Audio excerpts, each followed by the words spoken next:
अस्सलाम वालेकुम नाज़रीन, महरान टीवी न्यूज़ में अवांखे भलीकार मां फराशा सब खां पहिरियां हिकु नज़र हेडलाइन ते।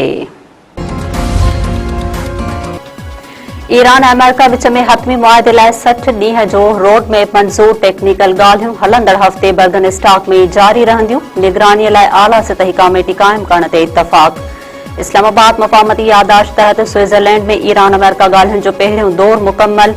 कतर ऐं पाकिस्तान तरफ़ां गॾियल पधिराई जारी। परदेही वज़ारत मूजिबि हुर्मुज़ वारे लंघ में वापारी जहाज़नि जी अचु लाइ राब्ता लाइन क़ाइम कई वई आहे। लबनान जंगबंदीअ जे डी कन्फ्लेक्शन सेल क़ाइम करण ते इत्तफ़ाक़ कयो वियो आहे। एटमी प्रोग्राम ऐं पाबंदियुनि जे हवाले सां वर्किंग ग्रुप जोड़िया वेंदा।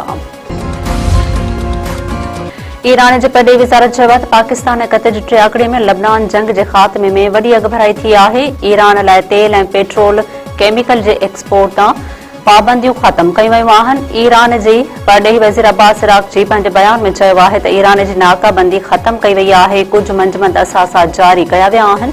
हतमी मुआहदे जे आगाज़ लाइ बुनियाद रखण ते ॻाल्हि ॿोल थी आहे।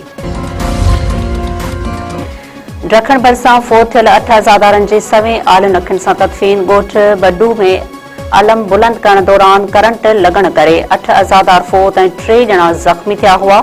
फोतुनि में अरबाब लोलाई, दीन मोहम्मद, हिदायतुल्लाह, वहीद, ख़ालिद, ज़ाहिद, शफ़ीक अहमद लोलाई ऐं हसन सोलंगी शामिल।